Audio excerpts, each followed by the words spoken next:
तरह की कोई भी परेशानी या दिक्कत या कोई भी इमरजेंसी हैंडलिंग के लिए जो सीनियर ऑफिशियल जिनके पास ऐसे सिचुएशंस को हैंडल करने का एक्सपीरियंस है उनको बिठाया जाता है। सो ये एयरफोर्स की तरफ से या आर्मी की तरफ से ये सारे जो सीनियर ऑफिशियल्स हैं वो तो जनरल रावत के साथ थे ही थे जहाज में, लेकिन ग्राउंड ड्यूटी में भी ये सारे चेक्स किए जाते हैं। जहाज जब उड़ता है उससे पहले एक बहुत ही स्ट्रिक्ट चेक्स होते हैं ग्राउंड लेवल पे,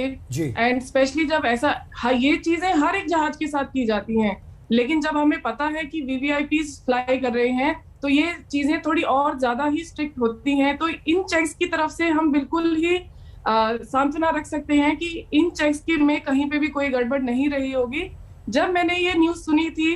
तो मुझे एक हादसा याद आया था Mi-17V5 का ही, जब उत्तराखंड लैंडस्लाइड हुई थी तब भी ऐसा ही एक इंसिडेंट हुआ था और उसमें भी हमने अपने कुछ ऑफिसर्स को खोया था। लेकिन शायद वो तो CFIT था, वो शायद कंट्रोल फ्लाइट इनटू टेरेन हो गया था मौसम बिगड़ने की वजह से। लेकिन कहीं ना कहीं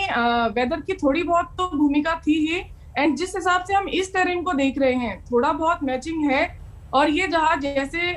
रंजन सर ने भी बताया कि इतना ज्यादा एडवांस है, इसका कॉकपिट इतना एडवांस है, वेदर रडार इसमें लगा हुआ है, तो टेक्निकल स्नैग या ऐसी कोई स्नैग, ट्विन इंजन भी है कि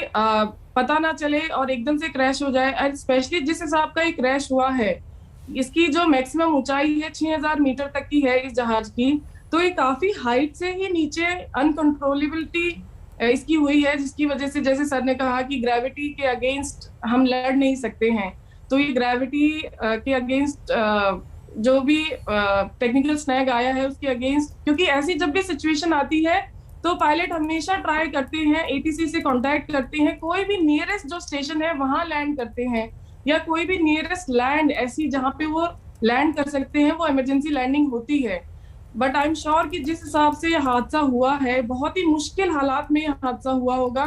जब बिल्कुल ही सिचुएशन हाथ से बाहर हो गई और कंट्रोल नहीं कर पाए, तब जाके ये हुआ है, और बहुत ही दुर्भाग्यपूर्ण है पूरे देश के लिए, हम सब के लिए। ग्रुप कैप्टन अमिताभ रंजन, उसी आखिरी लम्हों को हम समझना चाहते हैं। एक हादसे के पहले की जो चीज़ें होती हैं, हम इतना समझ सकते हैं कि ये जो Mi-17V5 है उसके भीतर कॉकपिट वॉइस रिकॉर्डर होता है, डिजिटल फ्लाइट डेटा रिकॉर्डर होता है, ये सारी चीज़ें रहती हैं, तो वो हमें चीज़ें समझ में आएंगी। लेकिन ये क्या चीज़ होती है कि अचानक ऐसा हादसा हो जाता है? हम आमतौर पर एक प्रक्रिया की अगर हम बात करते हैं तो एज सिविलियंस हम इतना समझ सकते हैं कि अच्छा आपको किसी गड़बड़ी कोई समझ में आई, उसके बाद आपने संपर्क किया। ये उस समय को अगर आप हमारे दर्शकों के लिए समझा पाएं कि वो